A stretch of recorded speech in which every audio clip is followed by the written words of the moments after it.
Rahim. Today we are doing specimen paper, right?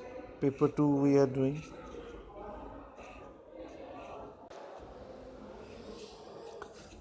Here it is saying part 1 speed time graph is shown. अच्छा A part में पूछा on figure mark letter X to indicate a point where the rock is moving with constant speed. तो speed constant कहाँ पर है जहाँ line horizontal हो जाती है, right? It could be done anywhere. और जहाँ वो decelerate कर रही है तो decelerate यहाँ हो रही है जहाँ स्पीड कम हो रही है. अच्छा वैसे ही फॉर इंफॉर्मेशन ये जो कर्व्ड डाउन है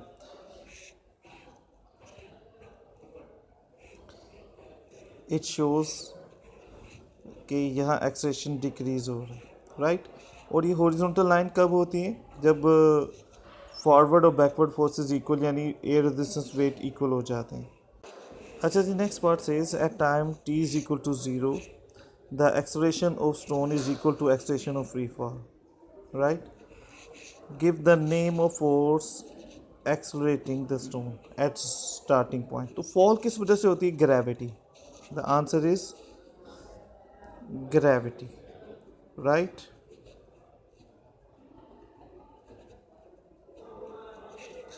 जी the weight of the stone is 4 newton. As the stone falls the force F of the air resistance acting on the rock changes. State the value of F at time 0. जी starting time पे speed zero, right. तो जब speed zero है ना air resistance speed पर depend करती है. तो स्टार्टिंग पर स्पीड ज़ीरो है तो उस वक्त एयर रेजिस्टेंस भी ज़ीरो हो. क्लियर. और 10 सेकंड पे फाइंड करनी है. तो 10 सेकंड पे यू सी ये हॉरिजॉन्टल हो गई है. तो हॉरिजॉन्टल का मतलब कब होती है कांस्टेंट वेलोसिटी? जब वेट के इक्वल हो जाती है एयर रेजिस्टेंस. तो F is air resistance, right. और 10 पे वो स्पीड कांस्टेंट हो गई है. इट मींस वो वेट के इक्वल. और वेट कितना है? 4 newton. It is given there you can see, right. So ये भी 4 न्यूटन हो जाएगी. Suggest why F changes between 0-10. तो बेटा ये एयर रेजिस्टेंस क्यों चेंज होती है? Due to increase in speed. Speed increase हो रही होती. तो स्पीड के इंक्रीज होने के साथ साथ एयर रेजिस्टेंस भी इंक्रीज होती.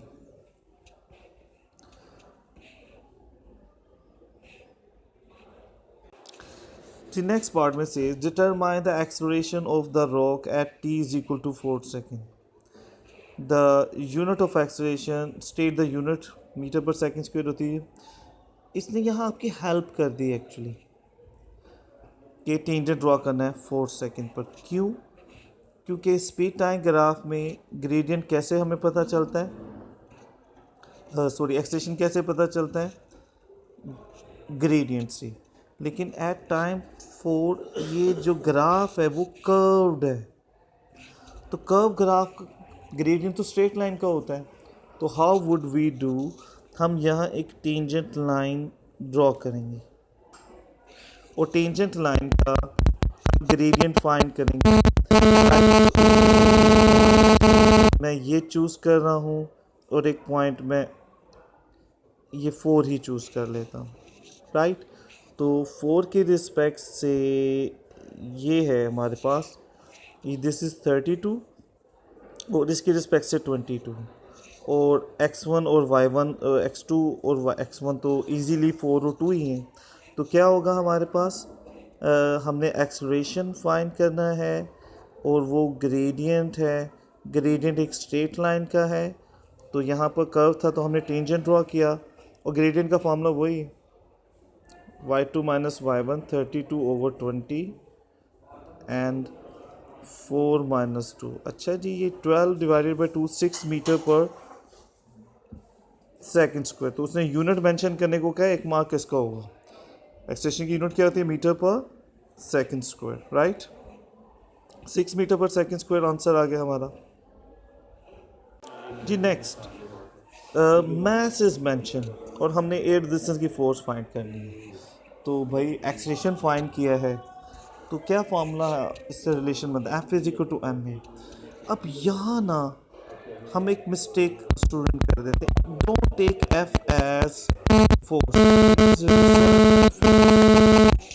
और रिजल्टेंट फोर्स क्या है, वेट डाउनवर्ड है, नीचे की तरफ जा रहा है, तो वेट 4 है, और माइनस इस वक्त एफ रिजल्टेंट फोर्स जो एयर डिस्टेंस वो फाइंड करनी है, तो वो ओपोजिट फोर्सेस हैं तो माइनस हो जाएगी। मैस आपने रखना है केजी में, 408 है ना, उसे केजी में रखना है, और एक्सेलेरेशन 6 है। Now you can solve it, right. The next question है, ब्लैक जा रही है, state one way in which the car is gaining thermal energy. एक से ज़्यादा है, एक तो थ्रू रेडिएशन, ये कार एब्जॉर्ब करी, ब्लैक कार, राइट, ये मेंशन है कि ब्लैक कार इट इज़, तो through radiation it is absorbing infrared rays और हीट फ्रॉम द सन। एक फ्रिक्शन की वजह से टायर्स की, तो friction between tyres and road is producing heat, ये इन दोनों में से एक कह सकते हैं। तीसरा भी यही है कि जब हम इंजन गाड़ी चलती है तो फ्यूल बर्न करता है, तो फ्यूल की बर्निंग प्रोड्यूसेस हीट, उससे भी गाड़ी का इंजन और बॉडी उसकी हीटअप हो जाती है, राइट। अच्छा जी, नेक्स्ट में पूछ रहा है, one way in which the car is losing thermal, यानी उससे जो हीट जा रही है, एक तो जो एयर उसको टच कर रही है is taking the heat away, right.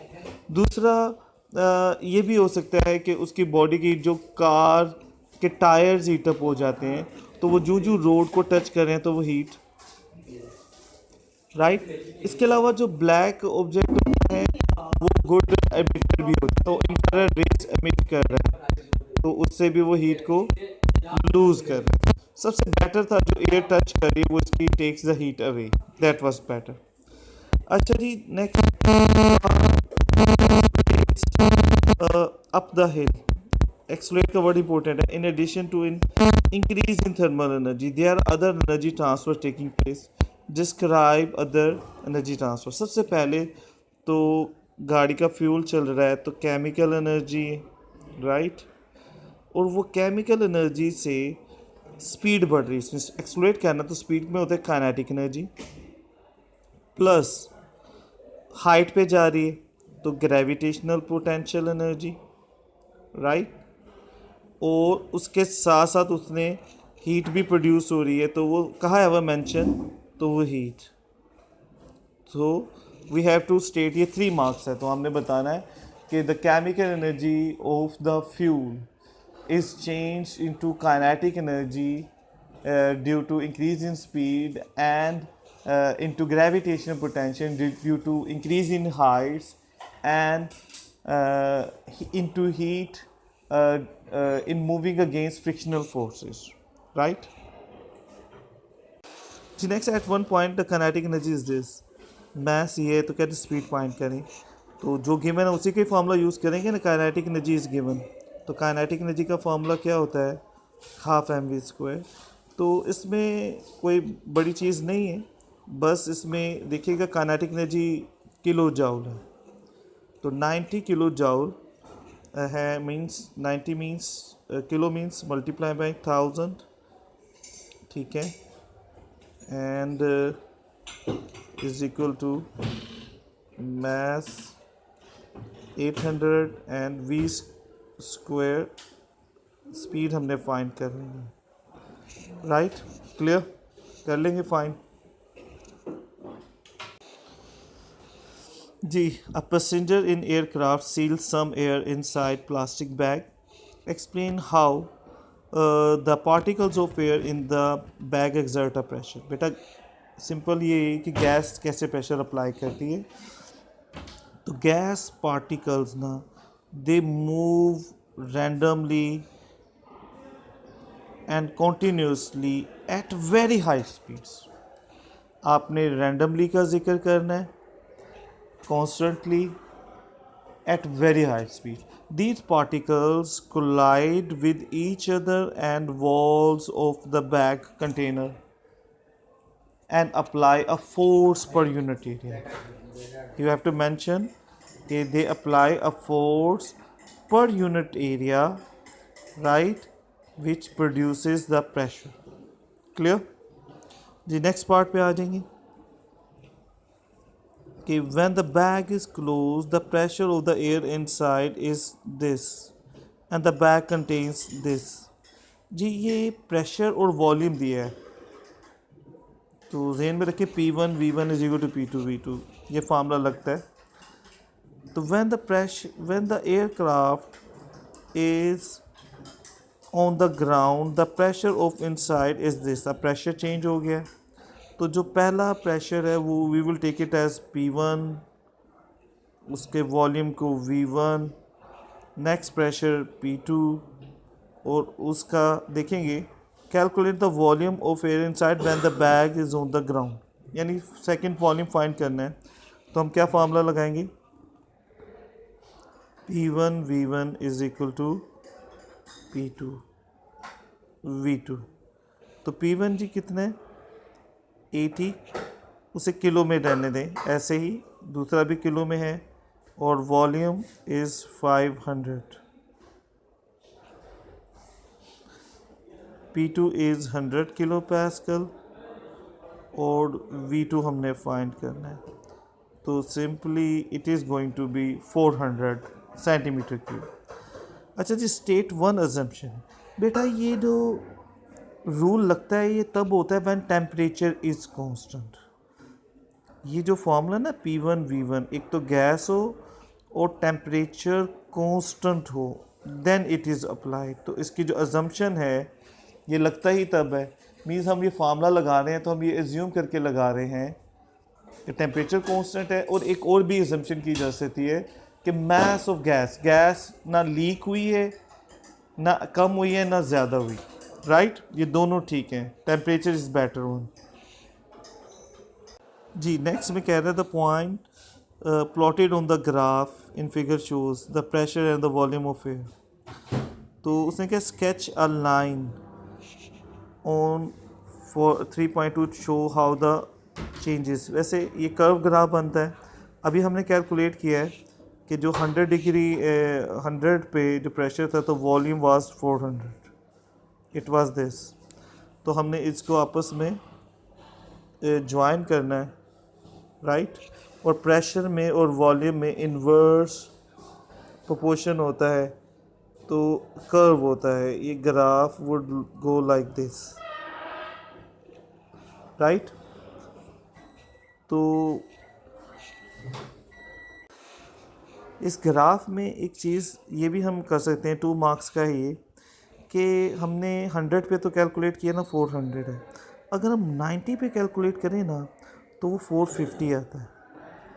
It means इस वक्त ये आलमोस्ट ये इस तरह ग्राफ चेंज होता है.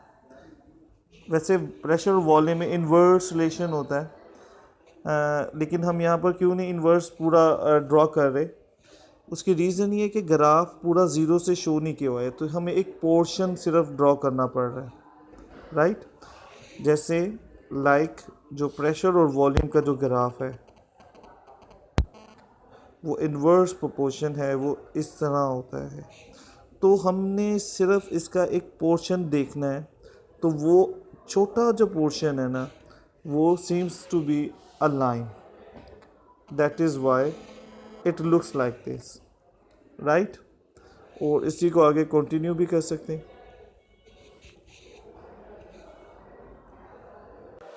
जी मार्किंग स्कीम शोज के it is a curve line passing through this, means हमने कर्व ही ड्रॉ करनी है. तो वी विल ड्रू कि वही 2 पॉइंट्स यूज़ करेंगे, एक 100 वाला और एक 80 वाला, ठीक है. 80 तो हमें ऑलरेडी गिवन है, so how would we do. So we will draw a bit curved line, right.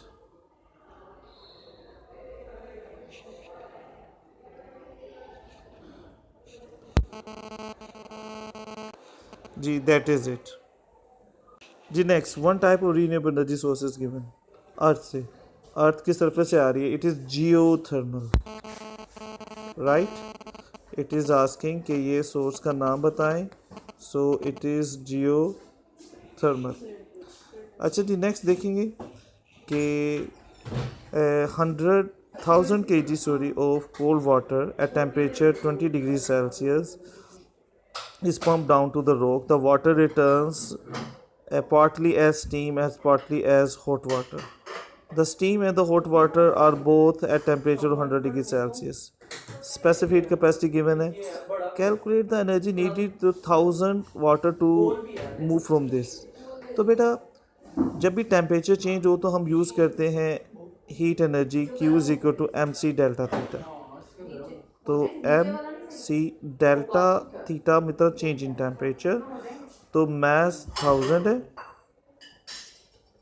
KG में, और स्पेसिफिक कैपेसिटी इसने गिवन दी हुई है यहाँ पर, दैट इज़ 4200, और delta theta change in temperature है तो ये यहाँ मेंशन है 2200 गया तो इट इज़ 80। सोल्व कर लें इसको, you will get your answer, right जी। नेक्स्ट क्वेश्चन है, explain why energy is more energy is transferred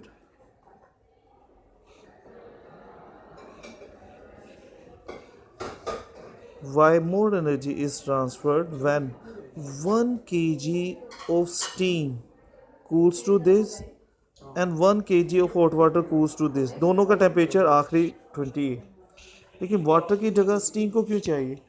क्योंकि भाई बेटा जी स्टीम को जब ठंडा करेंगे तो ज़ीरो पे वो 100 पे होएगा, right.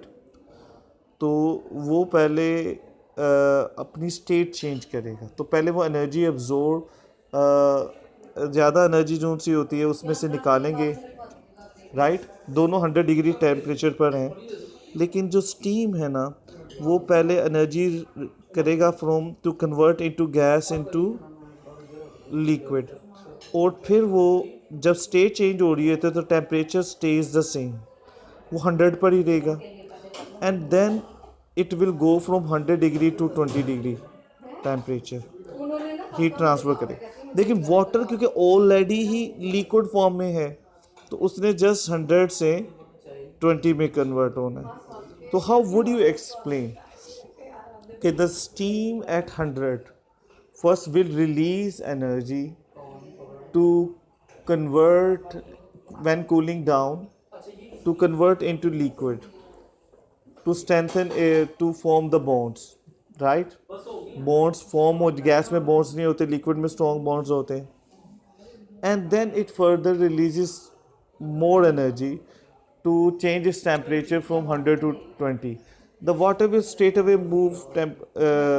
lose the heat only to change temperature from 120।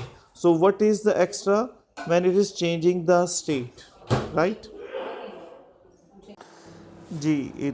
Light is shown, right, and angle दिखाया हुआ है 60 degree, R theta angles mention जी। A part, underline all the terms describe the wave of a light. अच्छा, light किस type की wave होती है? Electromagnetic होती है, ट्रांसवर्स होती है, रेडियो एक्टिव हर लाइट नहीं होती। सो ये दो ऑप्शन तो हर लाइट में होते हैं, सब लाइट इलेक्ट्रोमैग्नेटिक हैं, ट्रांसवर्स हैं जी। At the point where the light enters the angle of refraction is R. Calculate R, हमें क्या इन्फॉर्मेशन गिवन है? Refractive index. तो क्या फॉर्मूला रिफ्रैक्टिव इंडेक्स का लगाते हैं? Sine of I is equal to sine of R. तो I and sine of R, so refractive index is 1.6, right, और आई की जगह हम 60 डिग्री रखेंगे ओवर साइन ऑफ आर जी। अब साइन ऑफ आर इधर आ जाएगा और 1.6 इसकी जगह आ जाएगा। So what will be the further working? Sine of R will be equal to sine 60 which is 0.866 divided by 1.6। तो हमें तो आर चाहिए, तो ये साइन इधर आकर साइन इनवर्स हो जाएगा, राइट। अच्छा, साइन 60 की वैल्यू 0.8666 चलता जाता है गैस, और 1.6 इसको आप उस पर डिवाइड कैलकुलेटर से आप सोल्व कर लें, राइट, हो जाएगी जी।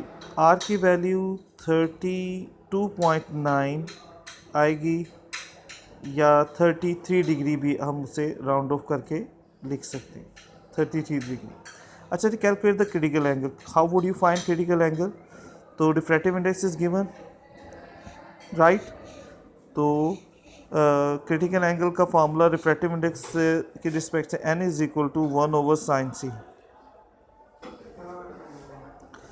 तो n की वैल्यू 1.6 है और sin c हमने यहाँ से c की वैल्यू फाइंड कर लेनी है। How would we do this कि sin c किसके इक्वल होगा? 1/1.6, और साइन इधर दूसरी साइड पे जाकर साइन इनवर्स हो जाएगा, and we find the answer will be 37 degree, 36 point something है, राउंड ऑफ करके 37, और r 33 है।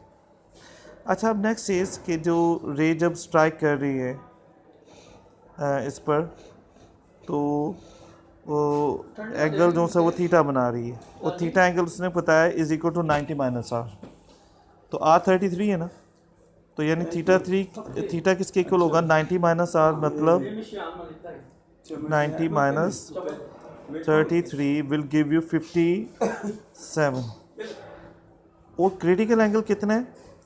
37। व्हाट विल हैपन मींस इसके कि व्हाट हैपन्स, तो देखेंगे कि हमारा जो एंगल ऑफ इंसिडेंस 57 है, जो कि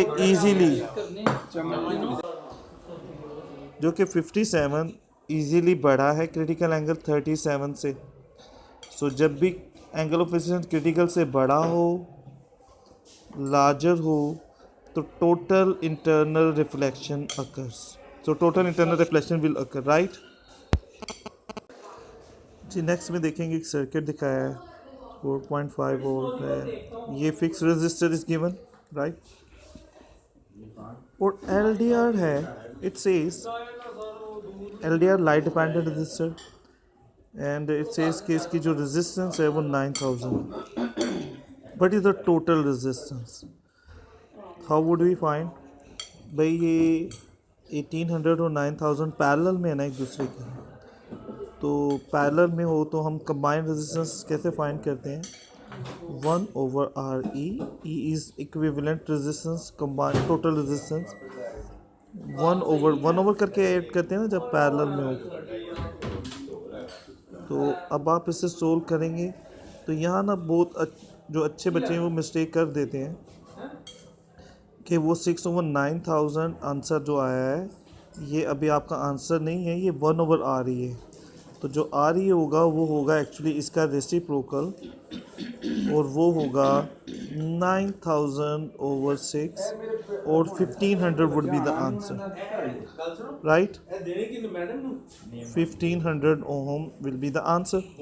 reading on the ammeter current है, तो we are knowing the voltage V, तो सबसे इंपॉर्टेंट फार्मूला लेट्स सी का V is equal to IR, तो I किसके इक्वल होगा?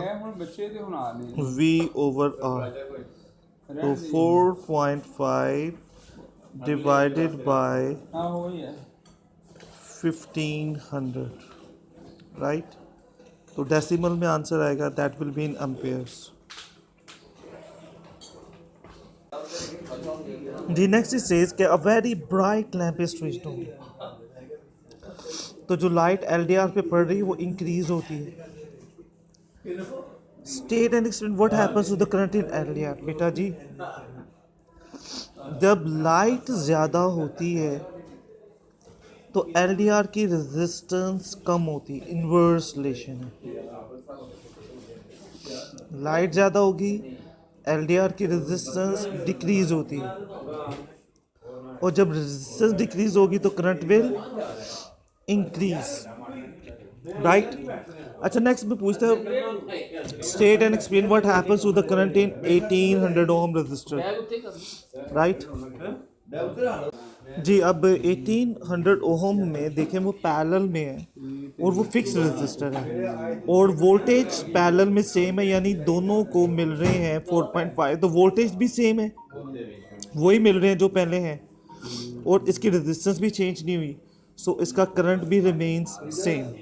तो what will be the answer of this के what happens to the current, it stays the same.